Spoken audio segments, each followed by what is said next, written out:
Groot voorreg om weer saam met julle te wees. Al ons lidmate op Facebook. Blessings, groete, seën vir julle. Ek sê nou lidmate op Facebook, want daar is so baie mense wat vir ons sê hulle loop nie meer kerkie. Hulle kyk maar vir ons op Facebook en luister die woord en so aan. Ek wil vir hy ouens sê, as jy in Appington is, jy kan tot hier kom. As jy rondom Appington is, voel vry, kom maak 'n draai. Ons wil jou graag in die vlees sien. Ons wil graag jou in die oë kyk. Ons wil graag weet wie jy is, waarvanaf jy kyk, so jy kan saam met ons share, praat saam met Dr. François, vra vir hom waar ons is, wanneer ons daar is, en ons maak 'n plan om jou te ontmoet. As jy nou nie in Appington is nie, en jy's 'n bietjie ver, en jy wil graag daar moet so 'n kerk wees in jou area, praat ook saam met ons. Ons maak 'n plan vir jou. As daar nie een is nie, ons kom plant een, ons stig een en ons vertrou dat hierdie evangelie ook jou dorp sal beïnvloed en raak en seën, en dat jy net die lewe en die krag en die teenwoordigheid van die Here ook daar sal ervaar waar jy is. Dit is vir ons baie belangrik dat mense nie net vir ons op social media volg nie. Dit is vir ons baie belangrik dat mense by mekaar uitkom, verhoudings bou, nie geïsoleerd sit daar een kant nie. Ek sê gewoonlik vir die mense, deesdae is mense mos nou baie slim onder hierdie grace movement. Maar mense sê nee, ek loop die kerkie, ek is die kerk. Ek wil nou nie ek wil jou babbel bars. Maar ek wil jy moet sleg voel daaroor. Ek wil vir jou sê, jy is nie die kerk nie. Ek is nie die kerk nie. Ons is die kerk. Amen. Jy kan nie die kerk alleen geïsoleerd iewers wees nie. Die kerk is 'n liggaam. Die kerk is 'n gebou van lewende stene. En daarom is dit belangrik dat ons by mekaar moet uitkom, sodat ons mekaar se laste kan dra, sodat ons vir mekaar 'n drukkie kan gee. Ek het so 'n tydjie terug, ek dink laas jaar het ek daaroor gepraat, net so vinnig. En die wetenskaplikes het uitgevind, as jy 'n persoon in 'n hospitaalkamer alleen isoleer wat 'n dodelike siekte het, dan is die kans baie groot dat hy persoon gaan sterf. As jy hom gaan isoleer, dan is die kans groot dat hy doodgaan, dat hy nie gaan recover van sy siekte nie. Maar die oomblik jy hom tussen mense het, die oomblik jy hom toegang gee, of sy geliefdes toegang gee tot hom, dan word daardie persoon vinniger gesond. Jy het die teenwoordigheid van die kerk nodig. Jy het mense nodig, jy het die liggaam nodig om gesond te word, om heel te word, want ons is sy liggaam. En wanneer ek jou 'n drukkie gee, dan is dit hy wat jou 'n drukkie gee. Wanneer ek my hand oplê, ons sê mos in die naam van Jesus. As ek my hand op jou lê, in die naam van beteken namens. Soos ek sê 'n duiwel uitdryf en ek sê gaan in die naam van Jesus, dan sê ek vir hom namens Jesus, sê ek vir jou gaan. Ek is sy ambassadeur, ek staan hier namens hom. So wanneer ons mekaar groet, wanneer ons mekaar 'n drukkie gee, wanneer ons mekaar hande oplê, dan is dit hy wat dit doen. Amen. Ons is sy liggaam. So jy kan daar so sit en sê, Here, kom, raak my aan, raak my aan, raak my aan.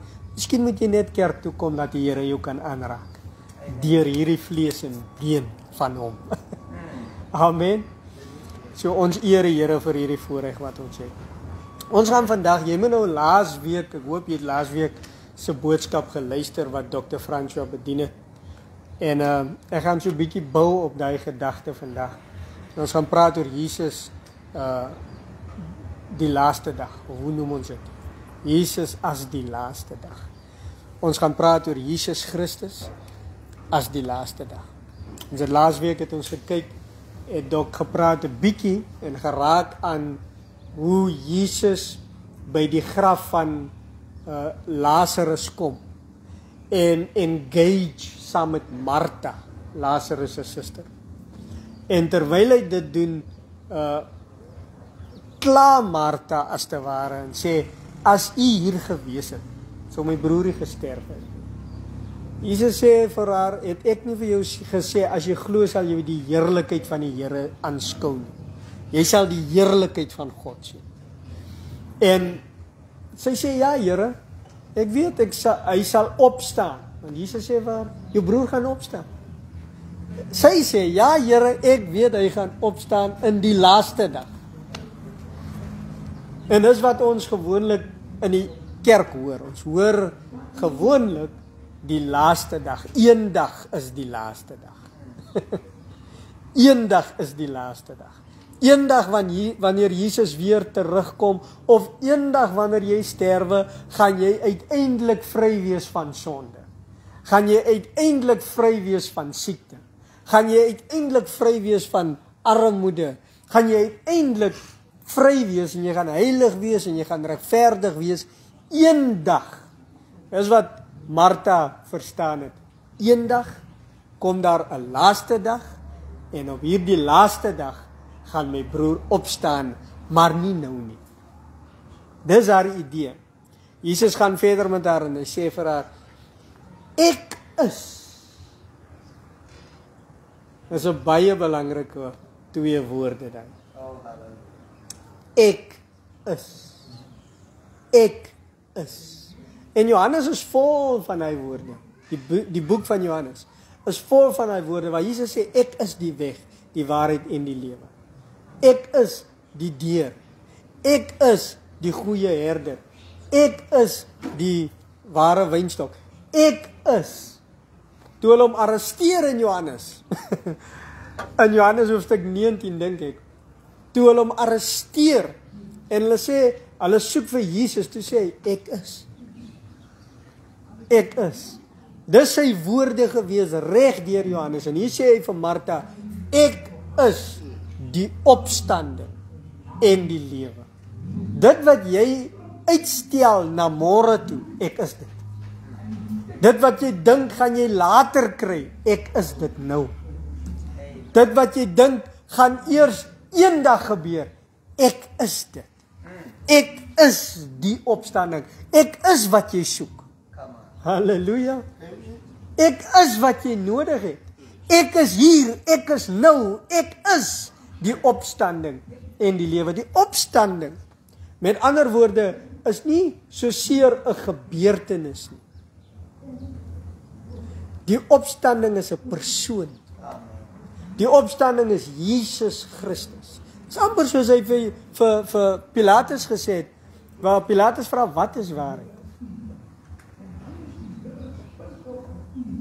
Nou, hy sê in Johannes, ek is die weg, ek is die waarheid, ek is die lewe. So, Pilatus vra die vraag verkeerd, wat is waarheid?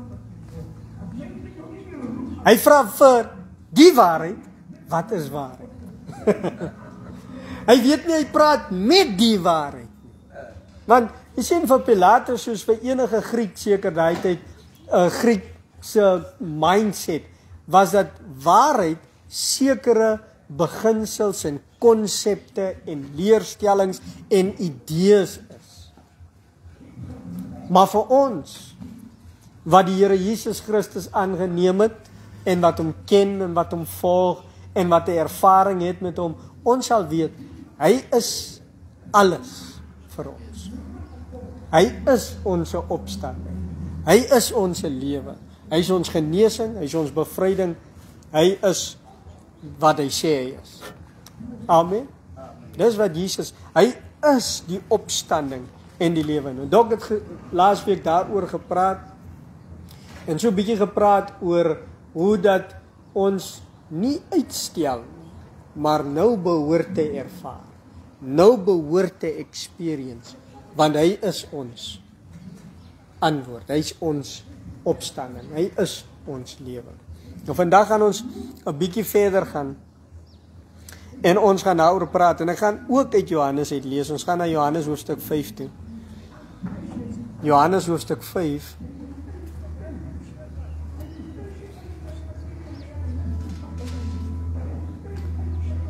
En daar's 'n interessante storie daarvan. Ons gaan 'n bietjie gesels rondom hierdie storie. En dan gaan ons kyk oor hoe Jesus eintlik die dag van die Here is. Die laaste dag is. Die volheid van tyd is. Dis wie hy is. Johannes 5, ek lees vanaf vers 1. Hierna was daar 'n fees van die Jode. En Jesus het opgegaan na Jerusalem. En daar is in Jerusalem, by die skaapspoort, 'n bad met 5 pilaargange, wat in Hebreëus Bethesda genoem word. Nou, ek weet nie, ek dink nou net, ek het nou nie my navorsing rondom dit gedoen nie. Maar ek meen ek het ook die gees, ek dink baie keer as ek goed hoor en doen navorsing agterna, dan vind ek uit dit is soos die gees vir my gesê het. So ek vat 'n kans. Ek mag verkeerd wees, mag verkeerd hoor hier, maar hier is 'n skaapspoort. By die skaapspoort is 'n bad met 5 pilaargange, wat in Hebreëus Bethesda genoem word. En ek dink as dit die skaapspoort is en daar's 'n bad, dan is die bad se doel om die skape te was. Dis wat ek dink. Iewers was dit 'n plek waar skape gewas was. Waar skape deurgekom het en die was ervaar het. Amen. Nou kom ek sê gou vir jou, die skape van die Here ken sy stem. Amen. En vir my persoonlik is hierdie plek 'n indikasie van die stem van die Here, die woord van die Here, waar hy praat met ons en deur die waterbad ons skoon was deur sy woord. Amen. So ons gaan ervaar vandag hoe die Here ons was. Hoe die Here jou gedagtes was. Hoe die Here jou skoon maak. Hoe maak hy ons skoon? Johannes 17 vers 17 bid hy: heilig hulle deur die waarheid, u woord is die waarheid. Dis hoe hy ons was, dis hoe hy ons heilig, dis hoe hy ons reinig, deur die woord. Dis wat hy doen. So daar was in Jerusalem by die skaapspoort 'n bad met 5 pilaargange, wat in Hebreëus Bethesda genoem word. Bethesda beteken huis van barmhartigheid. House of mercy. House of mercy. Ek wil hê jy moet dit in gedagte hou. House of mercy. Amen. Kom ek sê jou, jy kan net reiniging ervaar in 'n huis van barmhartigheid. Jy kan net reiniging ervaar in 'n huis van mercy. Amen. Dis hier. Ek wil saam met mense praat op Facebook. En ek wil hê jy moet die Here vertrou vir 'n huis van barmhartigheid. 'n Plek waar die genade en die goedheid en die barmhartigheid van die Here verkondig word. Nie die wet nie. Nie die wet nie. Want Paulus sê in 1 Korintiërs 15 sê hy daarso dat die krag van die sonde is die wet. Met ander woorde, die wet bekragtig sonde. Die wet maak nie skoon nie. Die wet bevestig en bekragtig sonde. Dit is die krag van sonde. Die enigste manier om vry te word egter dan, om skoon te word, is die teenoorgestelde van die wet, is die huis van barmhartigheid. Die huis van genade. Die huis van vryspraak. Dis wat Bethesda is 'n huis van barmhartigheid. Amen.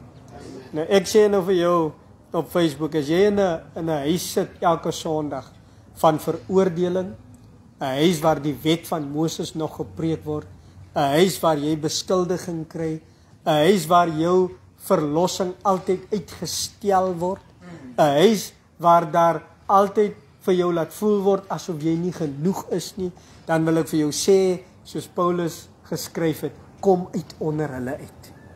En kry vir jou 'n huis van barmhartigheid. Amen. Kry vir jou 'n huis van barmhartigheid. Jy's besig om mufbrood te eet. Ou brood te eet. Dit was brood op 'n tyd. Die wet van Moses was voeding vir 'n tyd.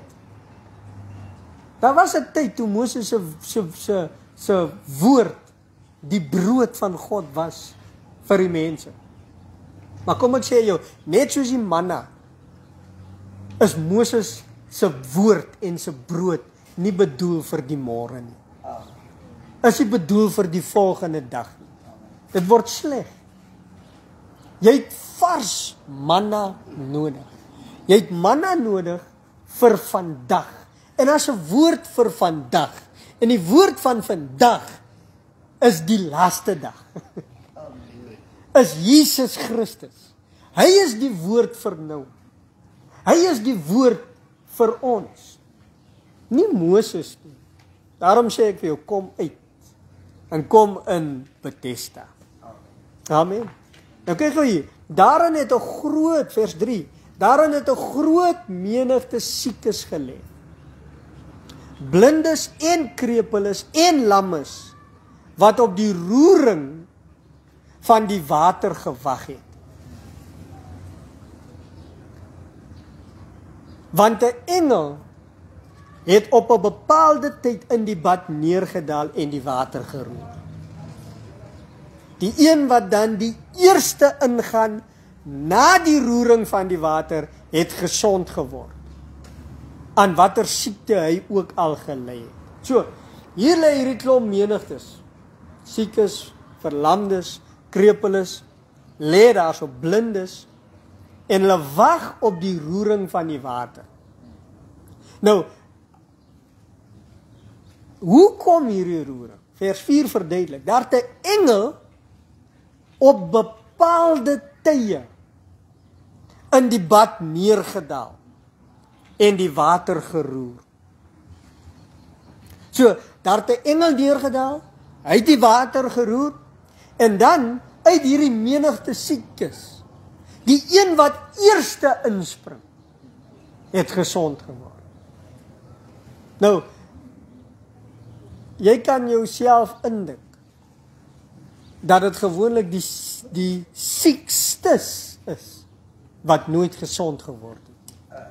Hoe sieker jy is, hoe swakker is jy. Hoe stadiger is jy.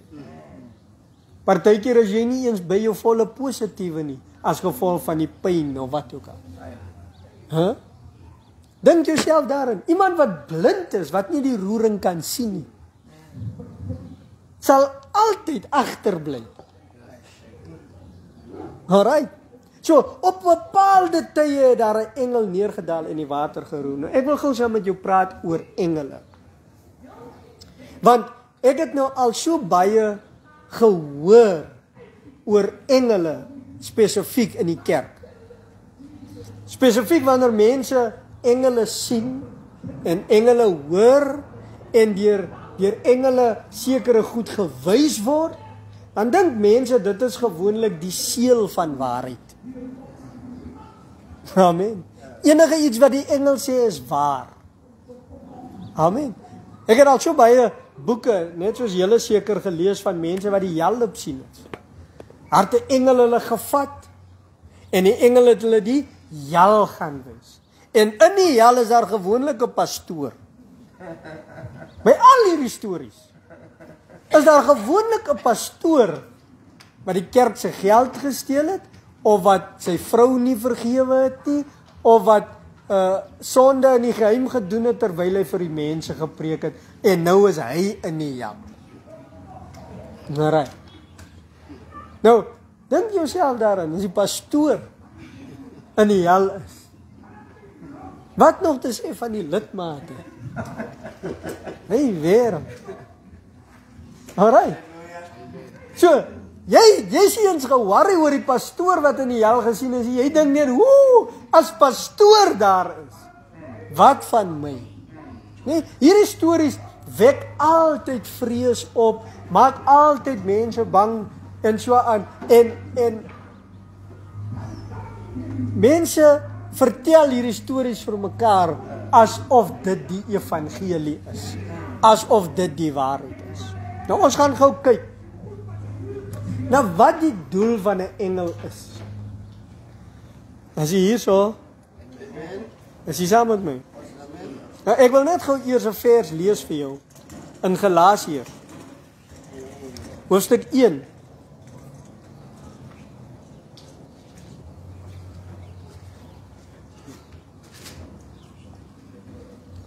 Galasiërs hoofstuk 1. Vers 8. Paulus skryf hierso en hy verdedig die evangelie in Galasië. Hy verdedig die evangelie, want nadat hy die evangelie in die provinsie van Galasië verkondig het, het daar Joodse predikers gekom. En hulle het vir die mense gesê, is nie genoeg dat julle net glo in Jesus nie. Is goed, is stap 1. Maar daar stap 2, jy moet besny word. So jy glo in Jesus, maar onthou Jesus is 'n Jood, hy sê eintlik Jesus is eintlik Yeshua. Hy's 'n Jood. Alright. En die Jode word besny, so jy moet besny word. Nou, ons het vandag ook mense wat voortdurend vir ons wil terugvat in die Jodedom. Ons mag nie Jesus sê nie, ons moet Yeshua sê. Alright. As ek nou hierso gepreek het en ek het 'n prayer shawl, 'n talit om my, dan is ek nou ewe skielik baie geseënd en dan vat mense wat ek sê van, ek is onder die shawl, onder die talit. Nee. En ons praat van Yahweh, ons kan sê nie net Vader, Papa, Abba. Nee, hoe kan jy sê Papa? Hy sê Papa nie. Hy's Yahweh. Nee. Dis wat die Jehovah's Witnesses vir ons sê. Ons kan nie sê God nie. Jy moet sy naam eer. En sy naam is Jehovah. Jehovah. En Jehovah's Witnesses het dit ook mis. Eintlik is die woord Jehovah onuitspreekbaar. Die manier hoe hy geskryf is. So is hy Yahweh nie. Amen. Nou, hierdie Joodse predikers het agter Paulus aangekom en oral waar hy die evangelie gepreek het, het hulle weer die mense gaan sê, nee, is nie genoeg, julle moet nog eens besny word en julle moet die wet onderhou as julle regtig wil perfek en volmaak word. Nou hoor Paulus daarvan en Paulus skryf 'n brief na Galasië toe en hy sê vir hulle in vers 6, ek verwonder my dat julle so gou afvallig word. Amen. Amen. Nou kom ek sê gou vir jou, as jy teruggaan na die Joodse gebruike toe, is jy afvallig. Is jy hier? Amen. As jy voel ons moet Yeshua sê, jy is afvallig. In fact, Openbaring gaan so ver. Die laaste boek in die Bybel gaan so ver. En sê nie sy naam is Jesus nie, sê nie sy naam is Yeshua nie, maar sê, en sy naam is die woord van God. Dit wat hy in die begin was, voordat hy vlees kon word het, en 'n naam Yeshua gekry het, was hy die woord van God, en dis wie hy is. Jy is afvallig, as jy ons wil beperk tot 'n tyd evangelie, 'n vlees evangelie. Want Paulus sê, al het ons hom na die vlees geken, ons ken hom nou nie meer so nie. Amen. As jy voel, ons praat goed klaar oor die naam. Mense kan nie gedoop word in die naam van die Vader, die Seun en die Heilige Gees nie. Is 'n verkeerde doop. Hulle moet oorgedoop word. Hulle moet gedoop word in die naam van Jesus Christus tot vergewing van sonde. Jy's afvallig. Is hier? In die naam van beteken nie 'n naam nie. Sy naam, sy Openbaring, is die woord van God. So as jy in sy naam gedoop word, is dit nie Yeshua of Jesus nie. Dis nie 'n naam nie. Die woordjie naam, enige iemand wat koninkryksterme verstaan. As jy nou Londen toe gaan, jy gaan nou Europa toe, jy gaan Engeland toe, en 'n polisieman sê vir jou, stop in die naam van die koning. Hy sê nie Charles nie. Al is Charles die koning se naam. Hy sê stop in die naam van die koning, want dit het niks te doen met die persoon se naam nie, maar dit het te doen met die posisie wat hy beklee, en daarom is dit 'n term van ambassadeurskap, wat gekoppel is aan die posisie van die persoon wat jy verteenwoordig. So daai polisieman is 'n ambassadeur van die koning. En wanneer hy sê stop in die naam van die koning, dan sê ek sê vir jou stop namens die koning. En sê, doop hulle in die naam van, jy moet sê Jesus nie, jy's afvallig. Amen. Is jy hier? Ek hoop die broers wat so daai prediker op TikTok luister nou na my. Amen. Is jy hier so? Hy prediker wat sê ons is almal afvallig, hy is afvallig. Paulus, hoe het julle so afvallig geword? Van hom wat julle deur die genade van Christus geroep het, julle het afvallig geraak na 'n ander evangelie toe. Terwyl geen ander is nie. Behalwe dat daar sommige mense is wat julle in die war bring en die evangelie van Christus wil verdraai. Nou sê hy in vers 8, maar al sou ons of 'n engel uit die hemel julle 'n evangelie verkondig in stryd met die wat ons julle verkondig het, laat hom 'n vervloeking wees. Hier adresseer Paulus, hy sê, alles het 'n engel uit die hemel wat julle 'n ander evangelie bring, laat hom 'n vervloeking wees. So, ons moet dit vasstel. Enige engel wat aan ons 'n evangelie bring in stryd met die een wat Paulus preek, laat hom 'n vervloeking wees. Net omdat 'n engel aan jou verskyn het, maak nie wat jy gehoor het waar nie. Net omdat jy 'n engel gehoor het, net omdat 'n engel jou die hel wys het, beteken nie dit wat jy gesien het daarso is die waarheid nie. Amen. Is hier. Ek kan vir jou sê, daar is engele aan my verskyn wat vir my die teenoorgestelde gewys het as wat jou engel vir jou gewys het. Wie's nou waar? Is hier.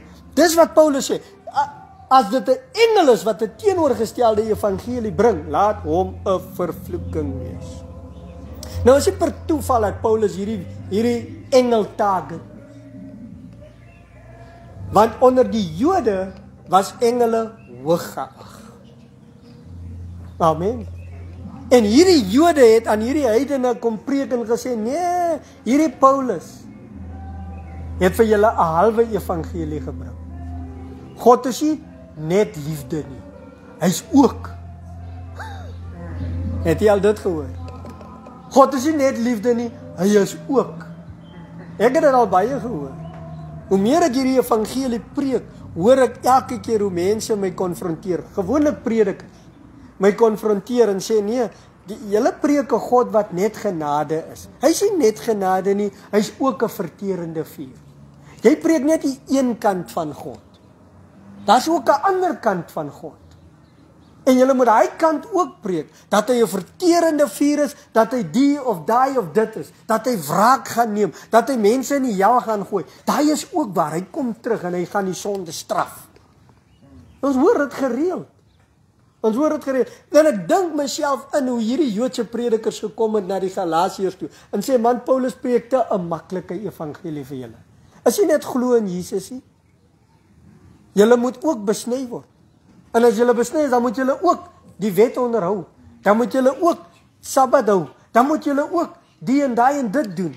En die lys raak net al langer. So, want hoekom raak die lys langer? Jakobus 2:10 sê, as jy die hele wet onderhou en jy struikel in een opsig, is jy in almal skuldig.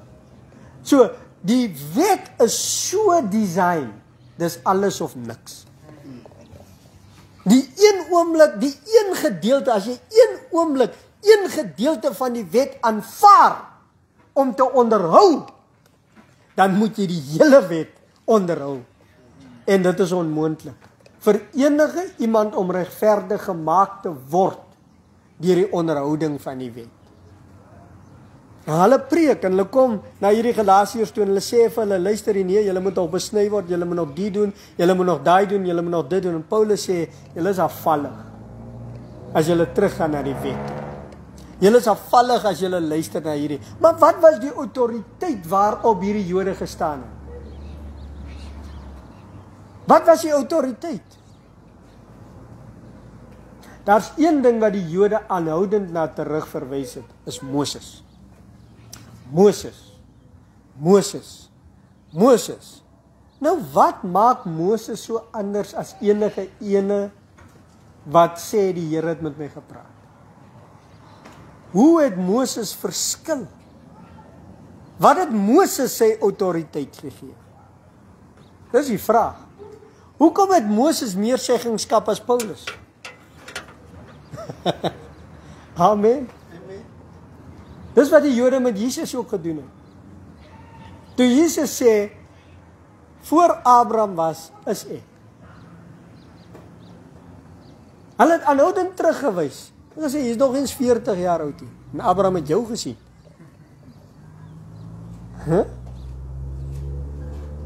Amen. Die vrou by die put. Daar by die Samaritaanse vrou by die put. Het gesê, is jy groter as ons voorvader Jakob?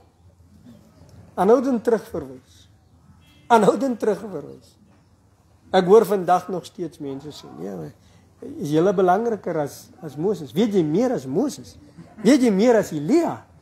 Weet jy meer as die profete van die oudheid? Hoe kan jy sê Moses is verkeerd? Waar het Moses sy autoriteit vandaan gekry? Dis die vraag. Ek gaan gou vir jou lees in Handelinge 7, jammer.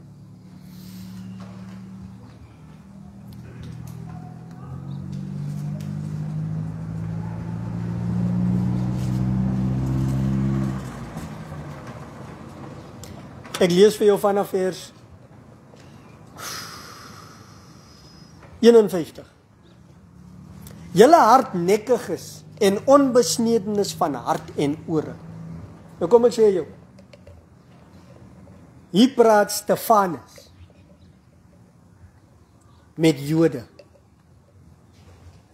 En hy sê hulle julle hardnekkiges en onbesnedenis van hart en ore.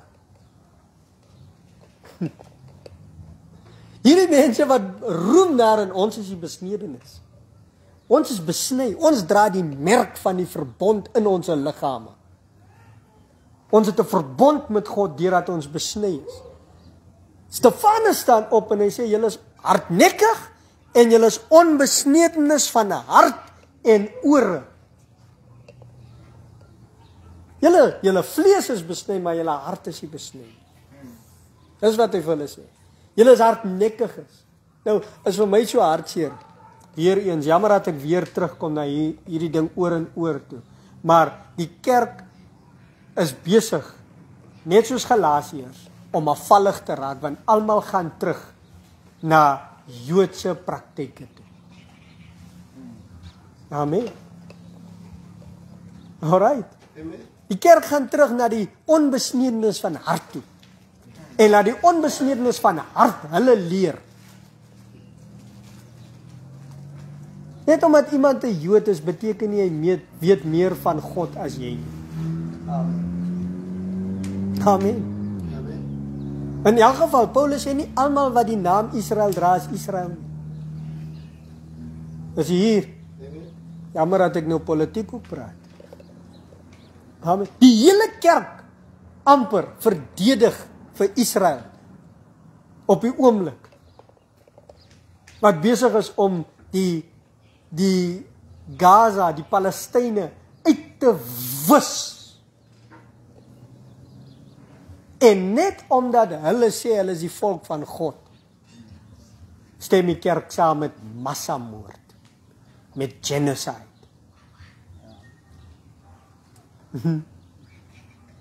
As dit enige iemand anders was wat dit gedoen het, dan was dit verkeerd. In fact, die kerk staan op teen Putin, maar stem saam met Israel. Sien u, hoe mislei die kerk is, afvallig, want hulle gaan agter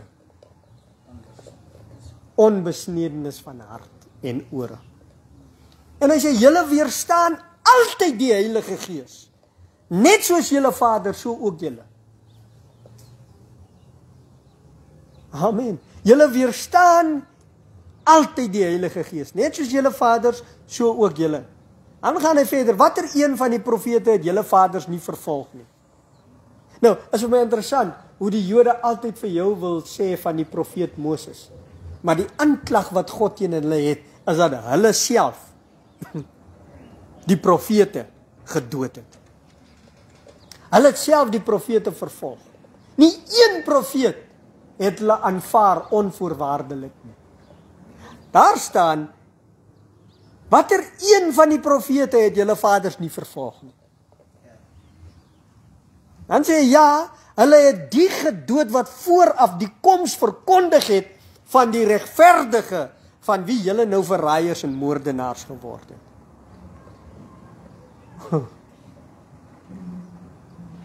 Dan gaan hy verder. Julle wat die wet deur die beskikkinge van engele ontvang het en tog nie onderhou het nie. En daar is waar die Jode hulle autoriteit van kry. Dis waar Moses sy autoriteit van kry, want 'n engel het aan hom die wet gegee. En vandag dink mense nog steeds, omdat dit 'n engel is wat met my gepraat het, het ek meer autoriteit. Is my waarheid beter? Is dit wat ek sê meer seker? Want 'n engel het aan my verskyn. Paulus sê, alles het 'n engel wat 'n evangelie preek in stryd met die een wat ek jou gepreek het, laat hom 'n vervloeking wees. Is jy nog hier? OK. So, deur die beskikking van engele het die Jode die wet ontvang. Deur die beskikking van engele het die Jode die wet ontvang. So die engele is die custodians van die wet. Die engele is die rentmeesters van die wet. Die engele is die agente aangestel om die wet te oorsien. Amen. Dis hier. Dis wat die engele doen. Hulle oorsien die wet. Hulle is die custodians van die wet. Hebreërs 2 vers 2. Want as die woord deur engele gespreek onwankelbaar was. Hoor gou daarso. Daar was 'n woord deur die engele gepreek. Ons het nou gesien in Handelinge 7 vers 53. Wat is daai woord wat deur die engele gepreek was? Dit is die wet. Want dis deur die beskikking van engele wat die Jode die wet ontvang het. So daar's 'n woord deur die engele gespreek, die wet van Moses, as dit onwankelbaar was. Nie is nie. Daai wet was onwankelbaar. Ek wil hê jy moet so 'n bietjie gaan lees in die Bybel, dan kyk jy na die wasse van die woord. Daar's 'n onwankelbare woord wat was. God het ons sy liefde bewys dat Christus Jesus vir ons gesterf het toe ons nog sondaars was. Amen. Daar was 'n heerlikheid wat moes vergaan. 2 Korintiërs hoofstuk 3. Amen. Die wet is die waswoord. Jesus is die is-woord. Daarom sê hy, ek is. Ek is. Ek is. Moses was. Die engele was. Die ou heerlikheid was. Jy was 'n sondaar, maar jy het 'n nuwe identiteit in die ek is. En sy naam is Jesus Christus. Daar's 'n woord deur die engele gespreek wat onwankelbaar was. En as jy oortree het, alle ongehoorsaamheid het 'n regverdige vergelding ontvang. Nou vra hy, hoe sal ons ontvlug as ons so 'n groot saligheid veronagsaam, wat nadat dit eers deur die Here verkondig is, aan ons bevestig is deur die wat dit gehoor het. So, daar is nou 'n woord gepreek deur die Here. Daar's 'n woord gepreek deur die Here Jesus. So, kom ons gaan terug na Johannes hoofstuk 15. In Johannes hoofstuk 5 het ons gesien hoe hierdie siekes lê by die bad van Bethesda.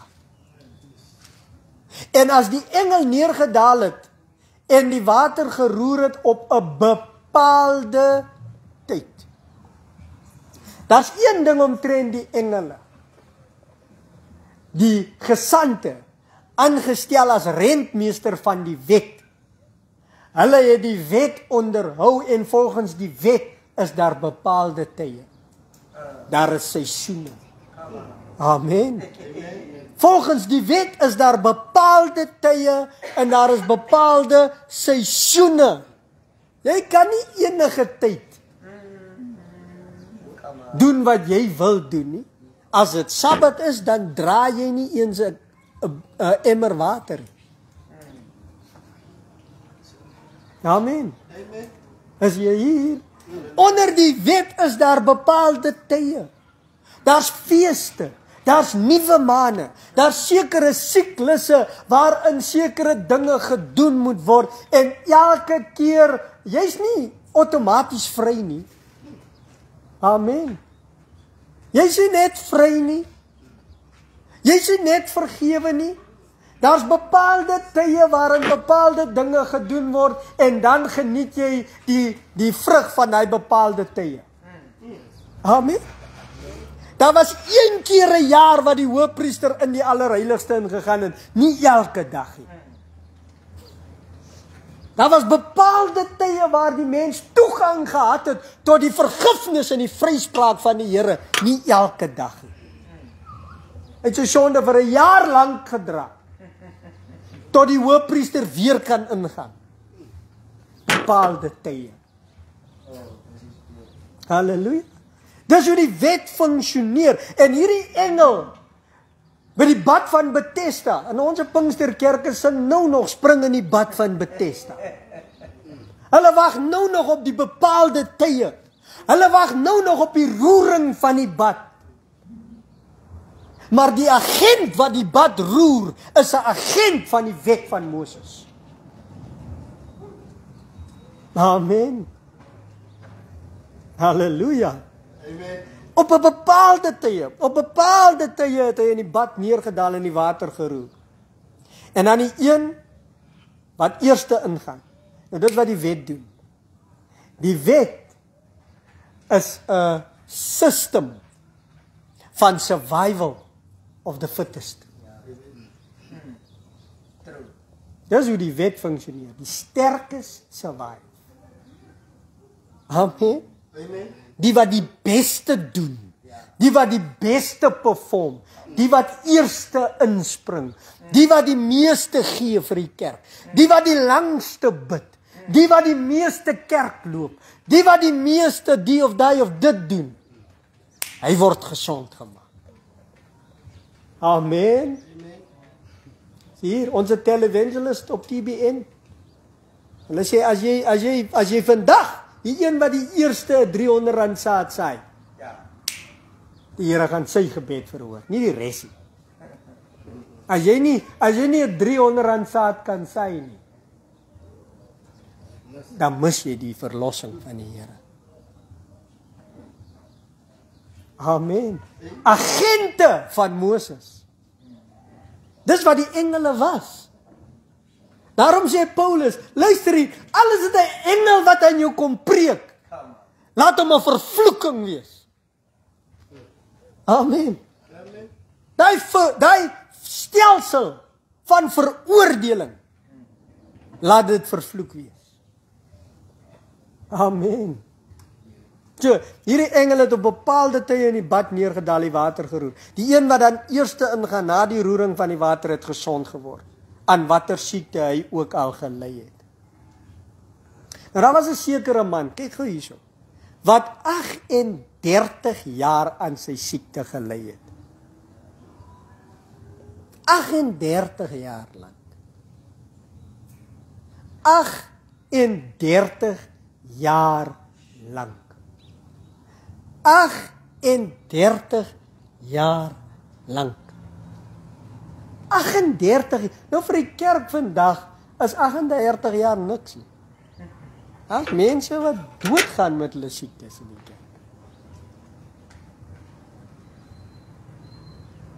Is julle hier? Amen. Is julle hier? Amen. Okay. As mense wat doodgaan, wat langer as 38 jaar sit met hulle probleem, wat doodgaan langs die bad van Bethesda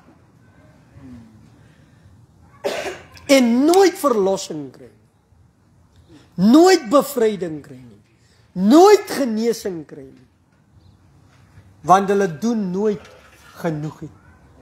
Hulle spring nie vinnig genoeg in die bad nie. Hulle perform nie genoeg nie. Nie goed genoeg nie. Ek is seker daar's baie wat spring in die bad. Maar jou spring baat niks as dit die eerste in is nie. Jy kan spring, want ek bedoel, as almal spring, daar's klomp wat in is. Hulle is in die bad, maar is nie genoeg nie. Is nie genoeg nie.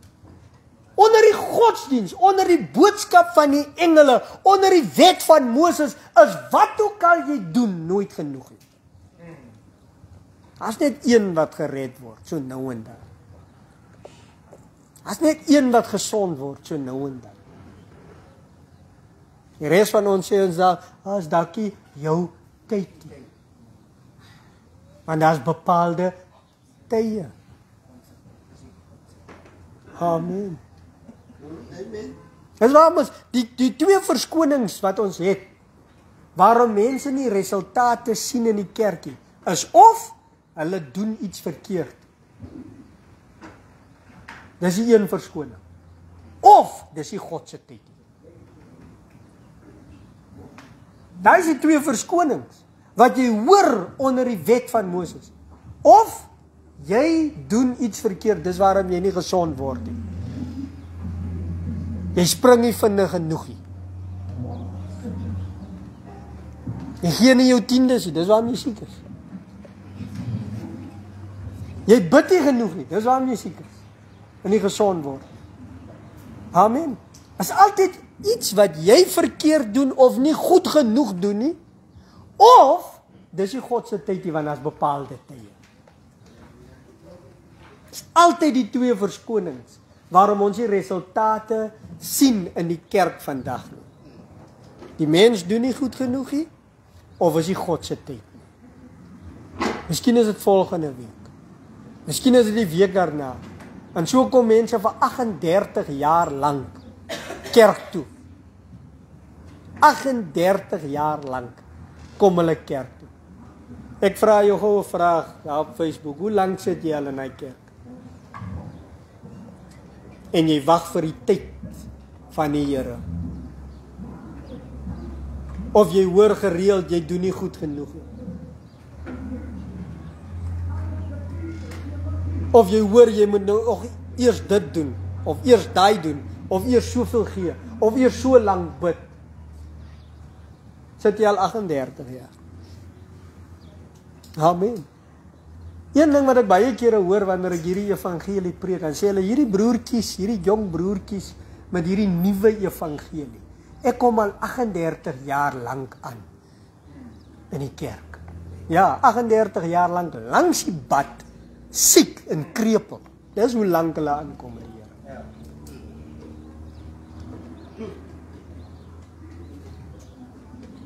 Amen. Net omdat jy lank aankom beteken nie jy kom aan nie.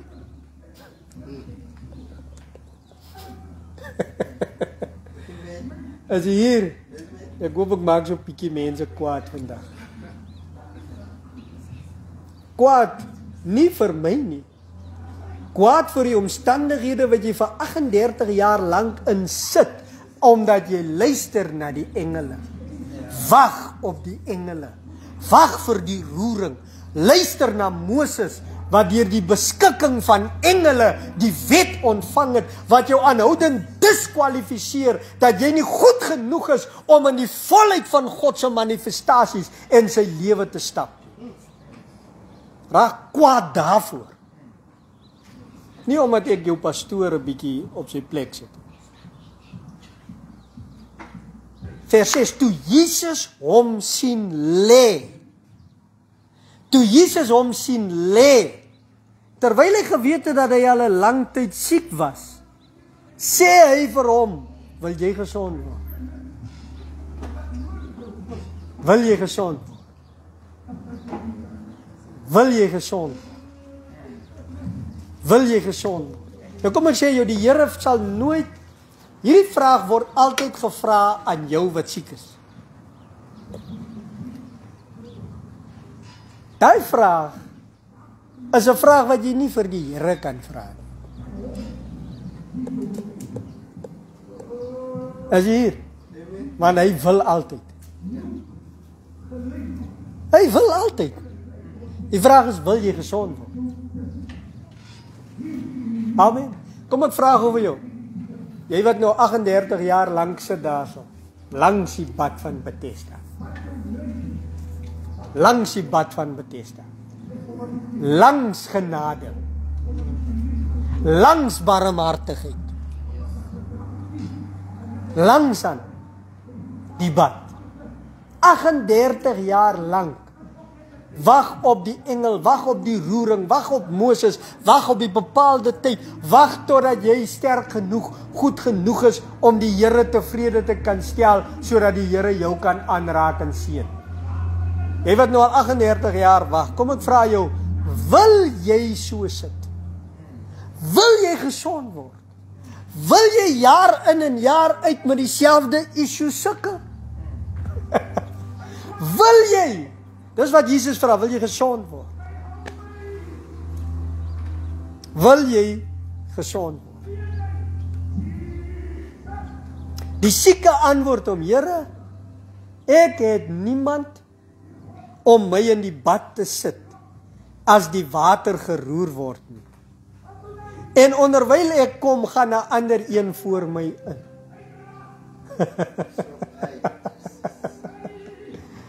Dis nie wat die Here gevra het nie. Dis nie wat die Here gevra het. Ek wil hê jy moet kyk na hoe hierdie ou praat. Hy sê, ek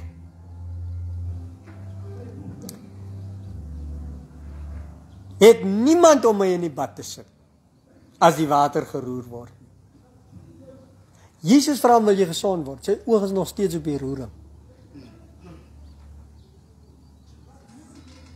Amen. Daar is so baie mense met wie die Here Jesus praat. En hulle kyk nog steeds na die roering. Hulle kyk nog steeds na die engel. Sê, Here, ek het niemand om my in die water te sit as die water geroer word nie. En onderwyl ek kom, gaan 'n ander een voor my in. So wat doen hy? Sê, Here, ek het niemand nie. Here, my oog is nog op die engel. Here, ek is nie goed genoeg nie. Amen.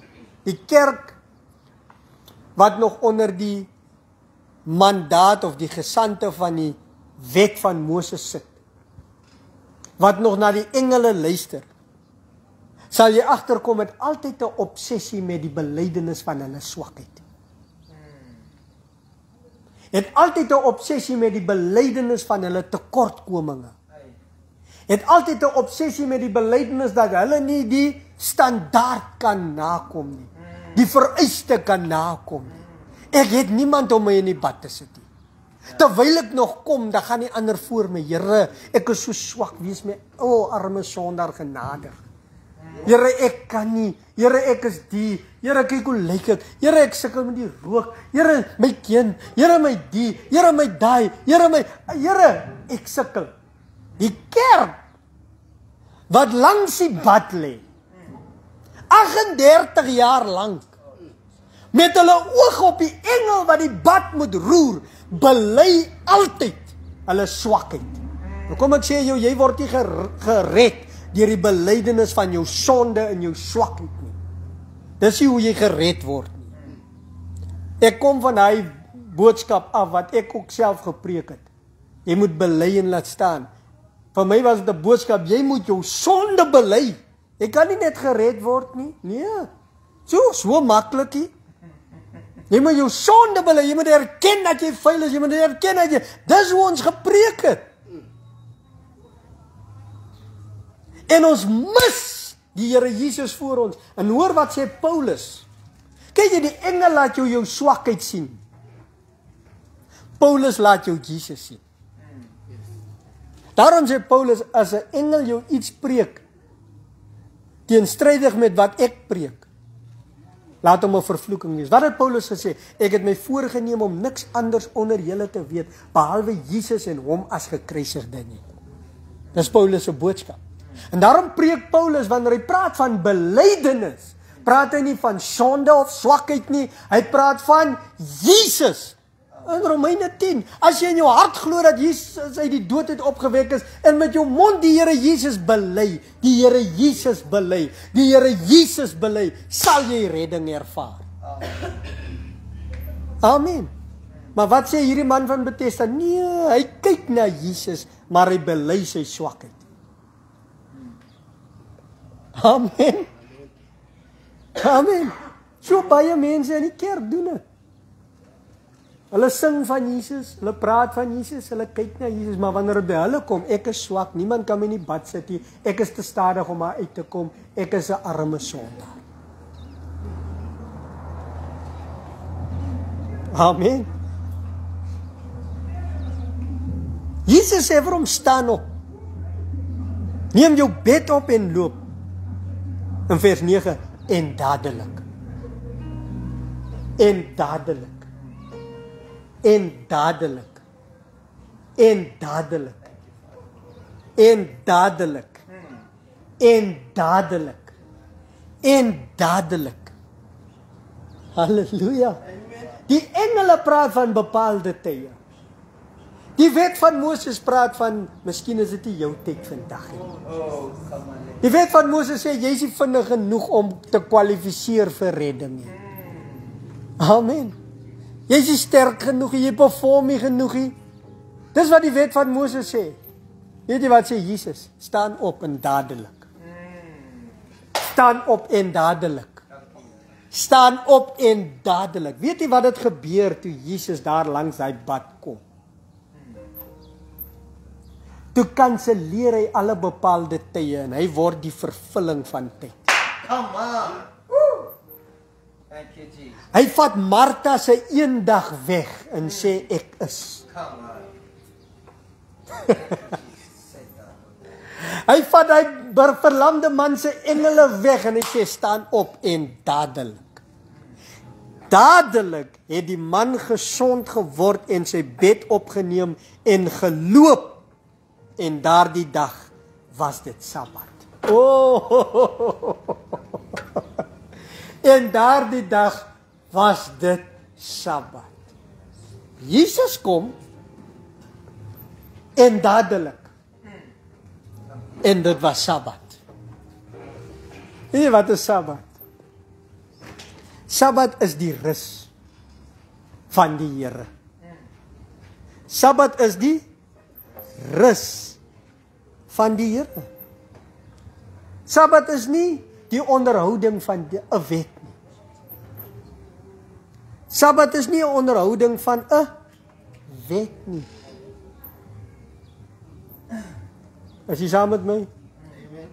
Is jy saam met my? Kom ek lees dit gou voor ek na Hebreërs toe gaan. Kom ek lees net gou vir jou weer 'n vers in Galasiërs 4.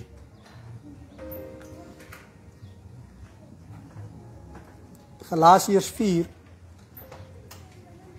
vers 4.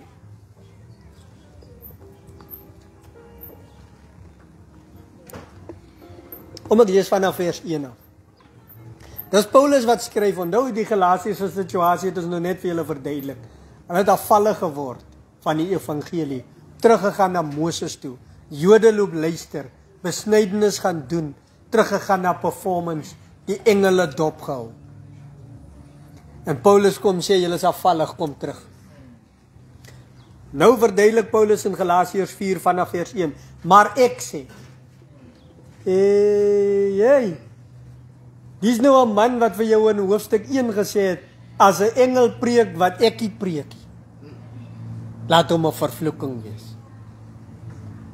Amen.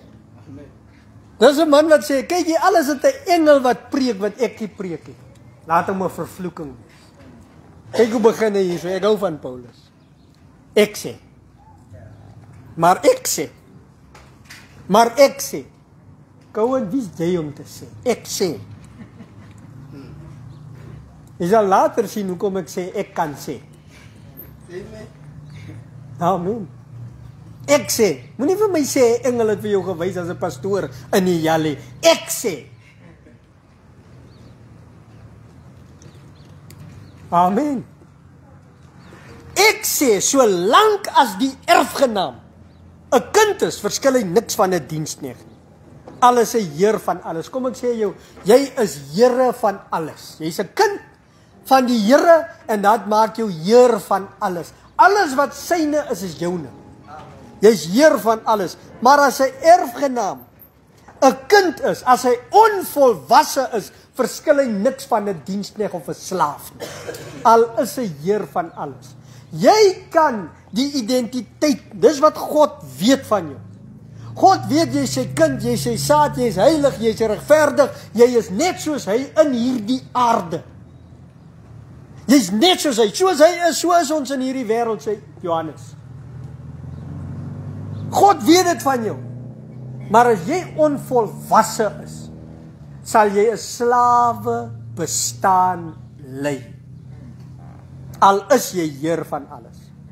Want jy staan onder voogde en bestuurders tot op die tyd tevore deur die Vader bepaal. Bepaalde tye. Amen. Jy staan onder voogde en bestuurders. Wie is die voogde en bestuurders? Onder wie jy staan as jy onder die wet is? Die engele. Amen. Die kerk is onder engele. Want hulle is onvolwasse. Kan ek dit weer sê? Die kerk is nog onder engele, want hulle is onvolwasse. Kan ek dit weer sê? Die kerk is nog onder engele, want hulle is onvolwasse.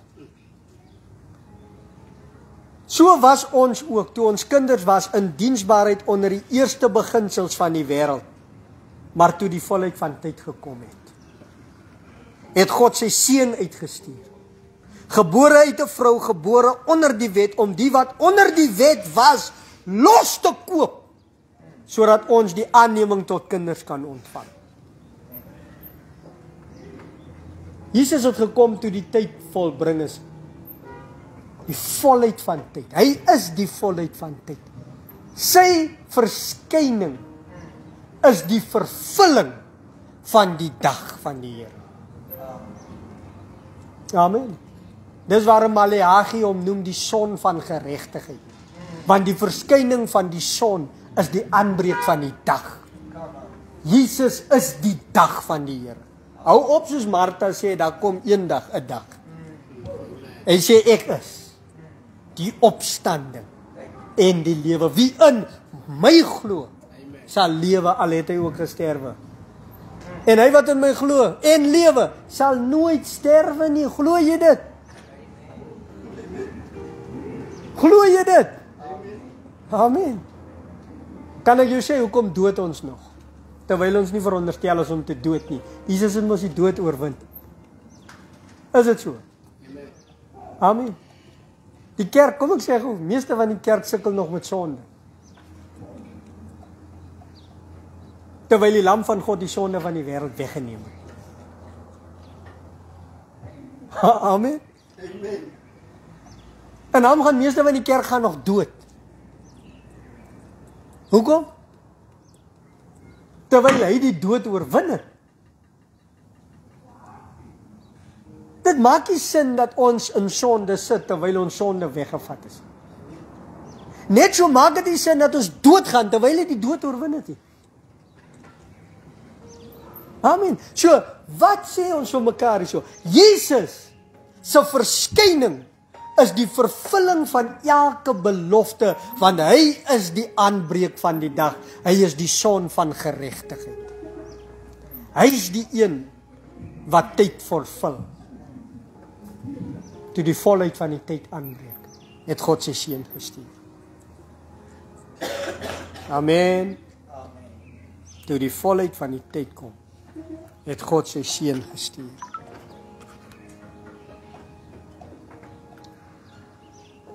Hier is 'n vers wat ek gou vir jou wil lees. In Hebreërs.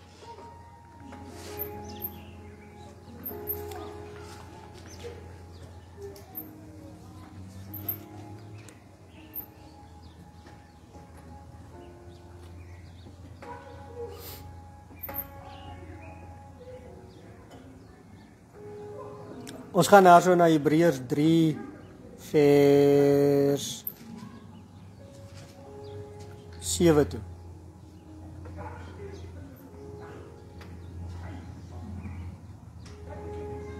Hebreërs 3 vers 7.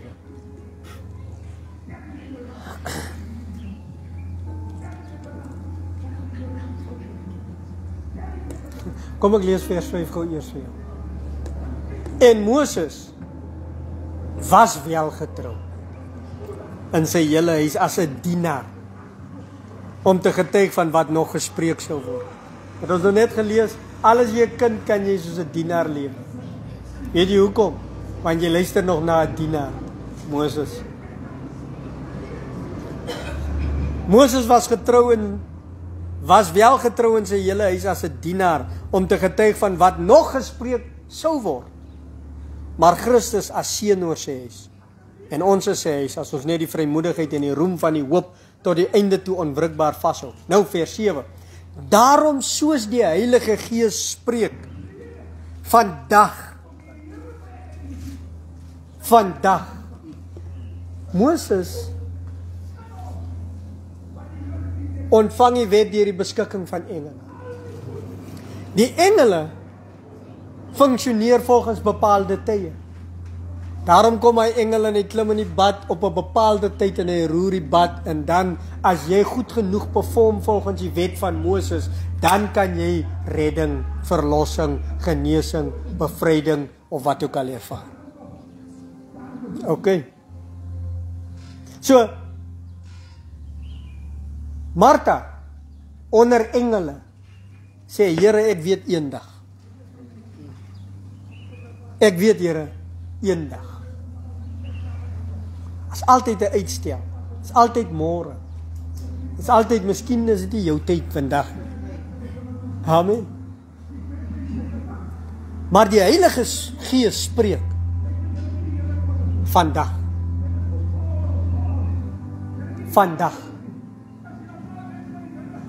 Vandag as julle sy stem hoor, verhard julle harte nie. Hoor gou mooi, verhard julle harte nie. Het ons nie nou net gelees toe Stefanus in Handelinge 7 die Jode aanspreek, toe sê verhardes van hart. Hardnekkiges. Onbesnedenis van hart en ore. Nou praat hy so daarom, soos die Heilige Gees spreek vandag as julle sy stem hoor, verhard julle harte nie soos in die verbittering in die dag van die versoeking in die woestyn nie. Waar julle vaders my versoek, my beproef het en my werke 40 jaar lank gesien het. As jy funksioneer volgens bepaalde tyd, dan gaan die tyd vir jou lank raak. Het bly 38 jaar of 40 jaar wat jy in die woestyn net die werke van die Here sien, maar jy ervaar nooit verlossing. Jy soos 'n man langs die bad, 38 jaar lank, ek sien hoe word die water geroer, ek sien hoe mense inspring en voor my gesond word, maar ek self, ek het niemand om my in te sit nie. Ek is te stadig. In die dag van die versoeking in die woestyn nie, waar julle vaders my versoek, my beproef het en my werke 40 jaar lank gesien het. Daarom het ek vertorend geword op daardie geslag en gesê, altyd dwaal hulle met die hart, maar hulle het my weer nie leer ken nie. Sodat ek in my toorn gesweer het, hulle sal in my rus nie ingaan nie. Hulle sal in my rus nie ingaan nie. Nou kom ons kyk gou daarso. Sorg daarvoor, broeders, dat daar nie miskien in een van julle 'n bose en ongelowige hart is, deurdat hy van die lewende God afvallig word nie. Wat het ons nou net gelees in Galasiërs? Wat het Paulus gesê vir hy mense? Hulle is afvallig. Hoekom is hulle afvallig? Want hulle teruggegaan wet toe. teruggegaan na Moses toe, teruggegaan onder engele toe. Hier praat Paulus, en hy praat oor hoe die mense 40 jaar lang in die woestyn gedraai het, terwyl hulle lankal in die beloofde land moes gewees het. En hoekom? Want julle vaders het van my afvallig geword. En sorg dat daar in julle ongelowige hart is, dat julle afvallig word van die lewende God. Maar vermaan mekaar elke dag, solank as dit vandag genoem word, sodat niemand van julle deur die verleiding van die sonde verhard word nie.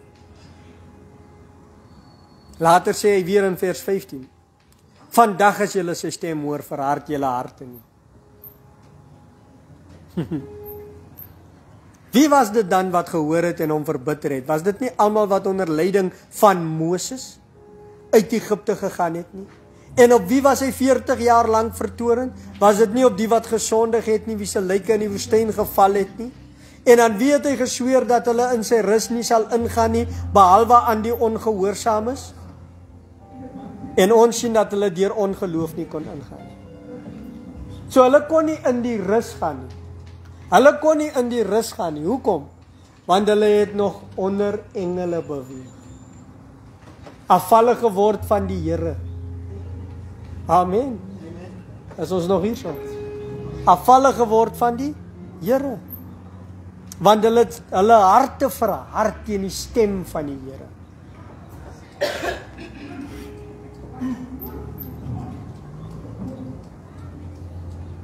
Kom ons gaan gou na Hebreërs 4 toe. En ons wil gou praat oor die Sabbat. Want onthou wat het ons nou net gesien daarso by die bad van Bethesda? Toe Jesus vir hom sê, staan op. Toe wat gebeur? En dadelik het hy gesond geword. En wat staan daarna? En dit was Sabbat. En dit was die Sabbat. Later as jy verder gaan lees in Johannes 5, sal jy sien hoe die Jode met hom baklei omdat hy hierdie man op die Sabbat gesond gemaak het. Hoekom? Want hulle onderhou nog die Sabbat as 'n dag wat deur die wet van Moses aangewys is as 'n bepaalde dag om te rus. So hulle funksioneer nog onder bepaalde tye. En hulle mis die vervulling van die volheid van die tyd. Amen. Hebreërs 4 vers 4. Want hy het ergens van die 7de dag so gespreek. En God het op die 7de dag van al sy werke gerus. God het op die 7de dag van al sy werke gerus. Nou kom ek sê jou gou, hoekom het God gerus? Nie omdat hy moeg was nie. Omdat hy klaar gewerk het. Alright. So, God het op die 7de dag van al sy werke gerus. Wat is die laaste ding wat God geskaap het? Die mens. Okay? Nou kom ek sê gou vir jou. As God die mens geskaap het en hy kyk na die mens en hy sê dit is baie goed. En na dit toe rus hy op die 7de dag van al sy werke. Okay? En ons sê hy rus nie omdat hy moeg is, ons rus omdat hy klaar gewerk het. Dat beteken dat God het na die mens gekyk en gesê daar is niks wat ek kan byvoeg nie. Ek kan nie verbeter op hierdie werk nie. Ek is kant en klaar met die mens. Want jy, God is klaar met jou. Amen. God is klaar met jou en toe rus hy op die 7de dag. Toe rus hy op die 7de dag. So wat het gebeur by die bad van Bethesda? Daai man het gekyk na engele. En hy was onderhewe aan bepaalde tye. Hy kon nie net gesond word enige tyd nie. Hy moet perform om gesond te word, want die engel kom op 'n bepaalde tyd, roer die bad en as hy eerste inspring, dan eers kan hy gesond word. Jesus kom en sê, staan op, en dadelik word hy gesond. Toe hy dadelik gesond word, toe staan daar, en dit was Sabbat. So wat het Jesus gedoen? Jesus het daai ou gevat uit die bepaalde tye. In die dag van die Here, die 7de dag, die rus. En wat het hy gemaak? Hy het hom nie gesond gemaak, hy het gesê, staan op. Want volgens hom is die 7de dag, hy het klaar gewerk. Die dag wanneer die kerk begin bid vir mense asof hulle klaar gesond is, dis nie wanneer die mense gesond gaan word. Amen. Ek gaan dit weer sê. Die dag wanneer die kerk vir die mense begin bid asof hulle klaar gesond is, dis die dag wanneer die mense gesond gaan word. Amen. Dis wat Jesus gedoen het dan. Jesus het gekom, dis Sabbat, dis die 7de dag, God rus van al sy werke, hoekom? Want die man is klaar gesond. En toe sê Jesus vir hom, staan op. Hoe sê jy vir 'n siek man, 'n verlamde man, staan op? Ja. Jy sê nie vir 'n verlamde man, staan op nie. Jy sê vir 'n man wat kan stap, staan op. Ja. So toe Jesus hom sê, staan op, toe kyk Jesus na hom, uit die oog van die 7de dag, uit die perspektief van die 7de dag, uit die perspektief van God het klaar gewerk, uit die perspektief van dit is volbring en dit is baie goed en dit is gesond en dit is heel, en God sê vir hom staan op. Jesus sê vir hom staan op en dit was die 7de dag. Amen. Amen. En nou weer hier, ek is weer by Hebreërs 4 vers 5. En nou weer hier, hulle sal in my rus nie ingaan nie. Terwyl dit dan so is dat sommige daar ingaan en diegene aan wie die evangelie eers verkondig is, deur ongehoorsaamheid nie ingegaan het nie, bepaal hy weer 'n sekere dag, naamlik vandag. Hey, come on. Amen. Bepaal hy weer 'n sekere dag, naamlik Martha het gesê, Here, daar kom 'n sekere dag. Daar kom 'n eendag. En toe sê Jesus, hy sekere dag is vandag. Ek is die opstanding en die lewe. Hy is die dag van die Here. Jesus is die laaste dag. Jesus is ons vandag. Amen. Vers 8, want as Joshua aan hulle rus gegee het, sou hy nie van 'n ander dag daarna spreek nie. So as Moses, as Joshua, want Joshua het net aangegaan met Moses se bediening. Amen. God het vir Joshua gesê, ek sal met jou wees soos wat ek met Moses was. So daar het geen verskil gekom nie. Maar dit was 'n skadubeeld van wat sou kom in Jesus. Hy sê, as Joshua hulle regtig in die rus gevat het, dan sou hulle nie gepraat het van nog 'n dag. Maar na Joshua was daar gepraat van nog 'n dag. En wie is daai dag? Jesus die Christus. Ek gaan na 'n laaste skrif toe. Is julle hier? Amen. Is warm in die tent. Halleluja, maar ons is hier. Amen.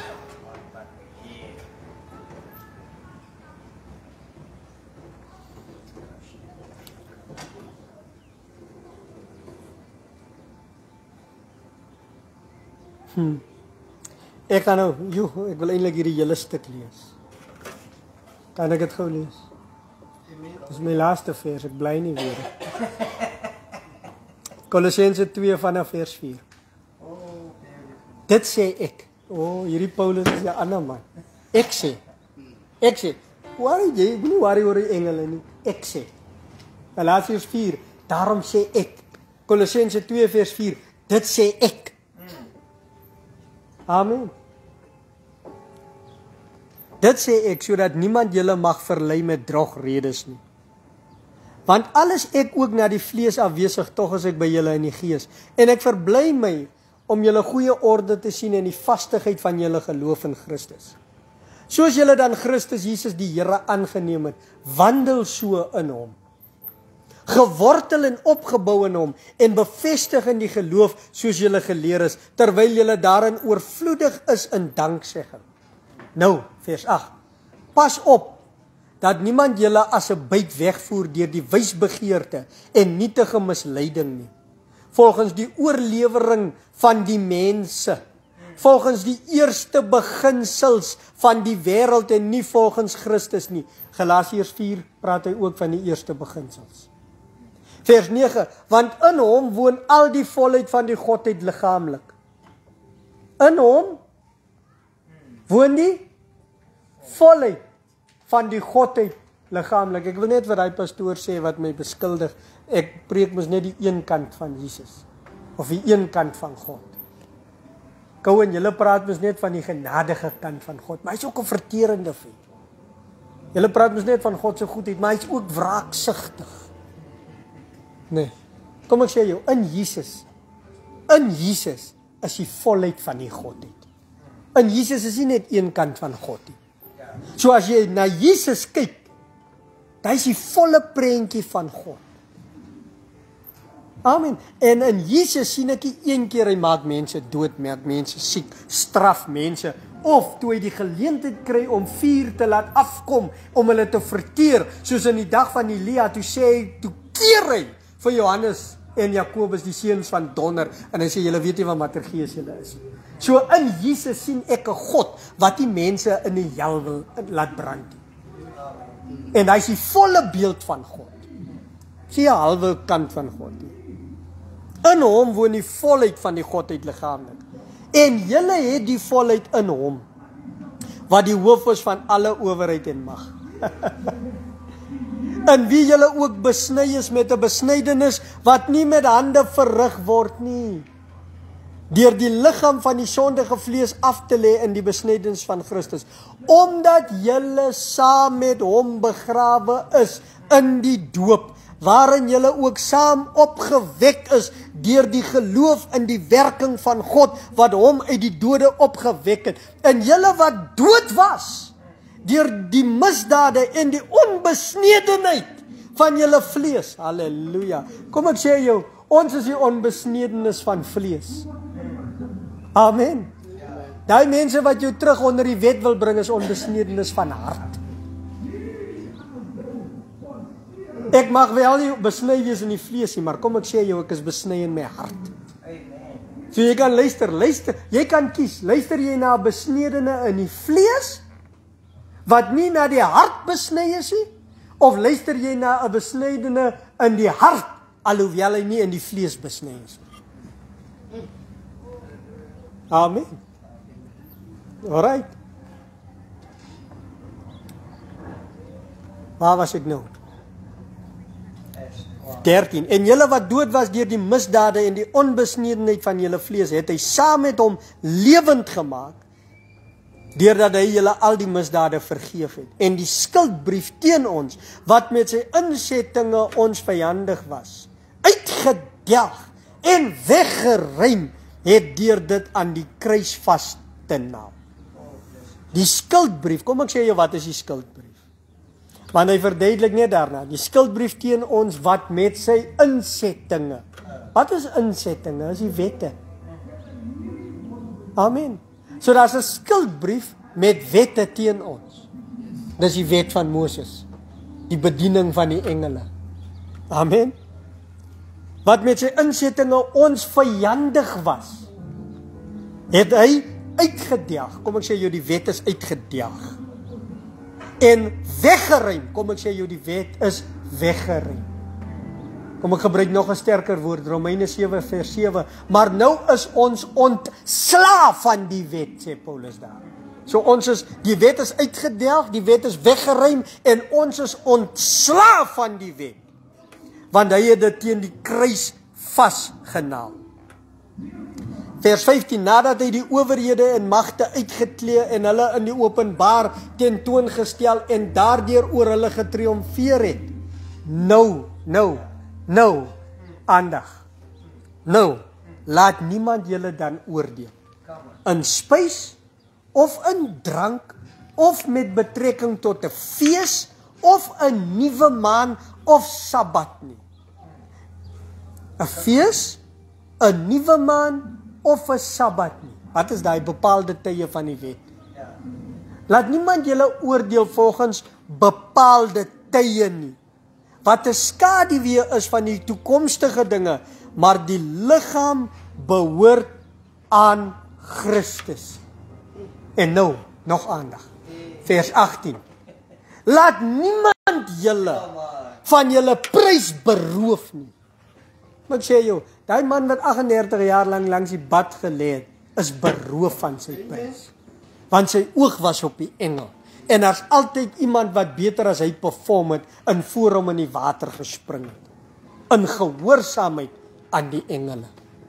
Laat niemand julle van julle prys beroof nie, al sou hy 'n behaag het in nederigheid en verering van die engele. en indring in wat hy nie gesien het nie, en sonder oorsaak opgeblaas wees deur sy vleeslike gesindheid, en nie vashou aan die hoof nie, uit wie die hele liggaam deur die gewrigte en verbindinge ondersteuning ontvang, en saamgebind word, en so met goddelike groei groot word. Al is dit ook deur al vereer die persoon ook die engele, moenie laat hy jou van jou prys beroof nie, los jy die engele, hou vas aan die hoof, Amen. hou vas aan Jesus, kyk na Jesus, hy is die aanbreek van die dag, hy is die dag van die Here, hy is die rus van die Here, hy is die Sabbat wat aangebreek het, wat kom aankondig, die werk is klaar afgehandel, staan op, en dadelik word gesond. Dadelik het die man gesond geword. Halleluja. Is jy hier so? Amen. Kom ek roep jou uit. Kom uit onder hulle uit. Kom uit onder die besnedenis van vlees wat onbesnede in die hart is. Hou op luister na Moses en die engele. Daar was 'n tyd toe Moses getrou was in sy hele huis, maar hy kon jou net 'n diensknegt maak. Kom in Christus Jesus, die Seun van God, die vervulling van die laaste dag, die een wat gekom het om die volheid van die tyd aan te kondig en ons te bring van slawerny na seunskap toe, waar ons kan ervaar dat die werk afgehandel is en dat ons klaar volmaak is, gesond is, heel is. Hou op wys na een dag. Hou op kyk na 'n ander dag. Hou op kyk na 'n laaste dag wat nog moet kom. Jesus is die dag van die Here. Jy's volmaak, perfek, geseënd, gesond in hom, die Sabbat van die Here, die rus van die Here. Halleluja.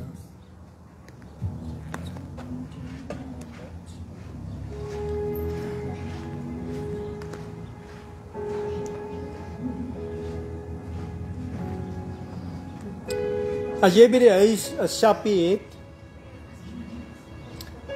in jou yskas 'n druiwesappie, of as jy nou so, ja, ons druiwesappie, as jy nou meer bevoorreg is as ons, en jy het 'n Merlot, of jy het 'n Sauvignon Blanc, of jy het wat ook al jy daar so het, dat ek nou nie die lys langer maak.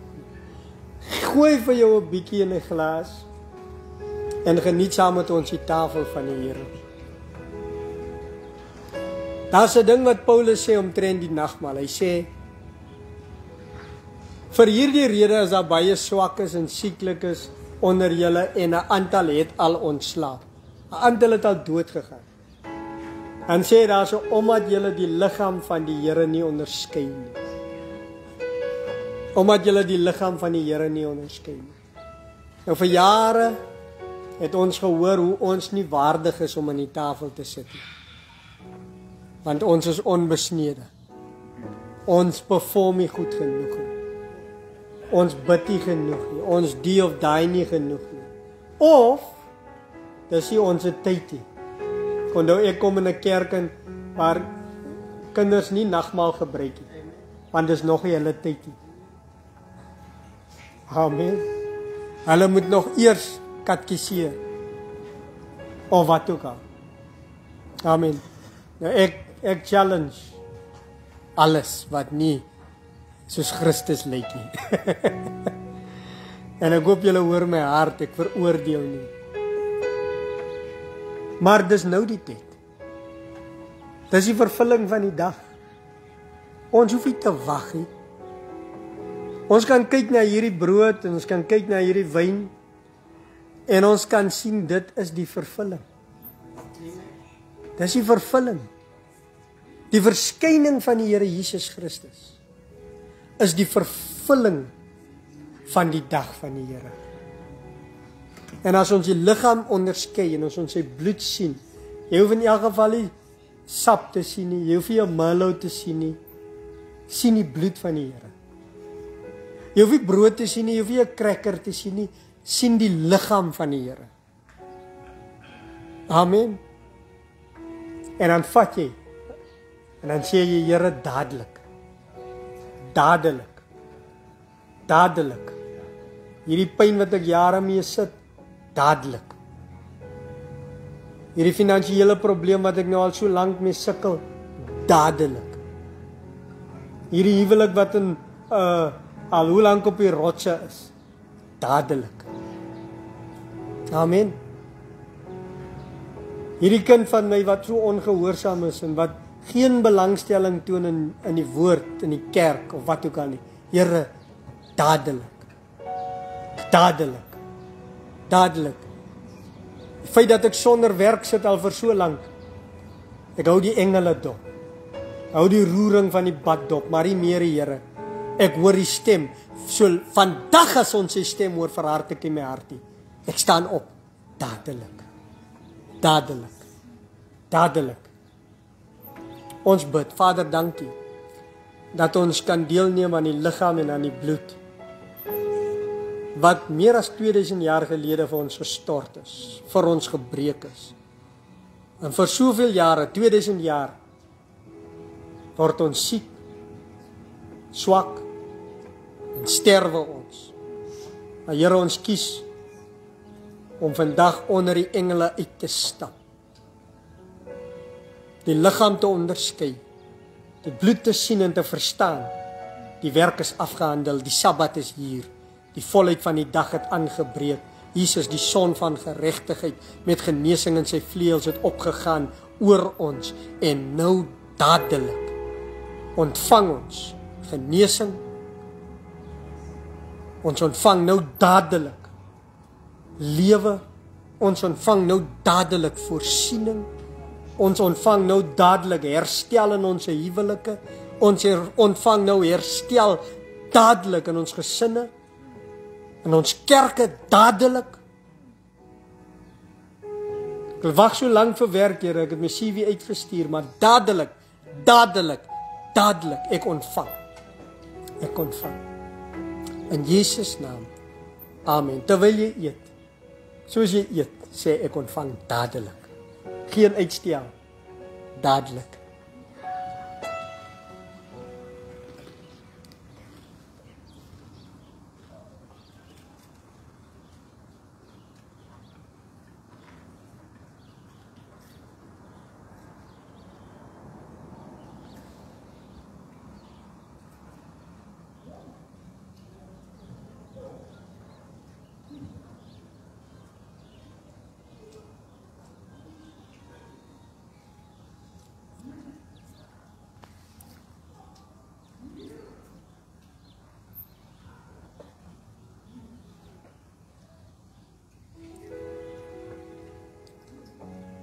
Vader, ons sê vir U dankie vir elkeen wat ingeskakel het vandag. Ons spreek ook oor hulle omstandighede. Die dadelike dag van die Here. Die dadelike dag van die Here. Die dadelike dag van die Here. Hulle kom nou in die rus. Hulle kom nou in die volheid van God se manifestasie in sy lewe. In hulle liggame. Dadelik. In hulle finansies, dadelik. In hulle huwelike, dadelik. In hulle werksomstandighede, dadelik. In hulle kerke, dadelik. In hulle kinders en gesinslewe, dadelik. Gesond, heel, in Jesus naam. Amen. Amen. As jy die dadelike dag van die Here ervaar het en jy het nou genesing of enige iets ervaar, merkwaardigs ervaar, laat weet vir ons, getuig van die goedheid van die Here, vertel vir ander, die dag het aangebreek, die Here seën u. Halleluja. Amen. Amen. Shalom, shalom.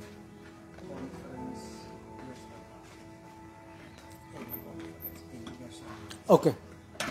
Ons het die 1 Maart, net so 2 afkondigings. Die 1 Maart het ons 'n Bybelskool hier in Appington.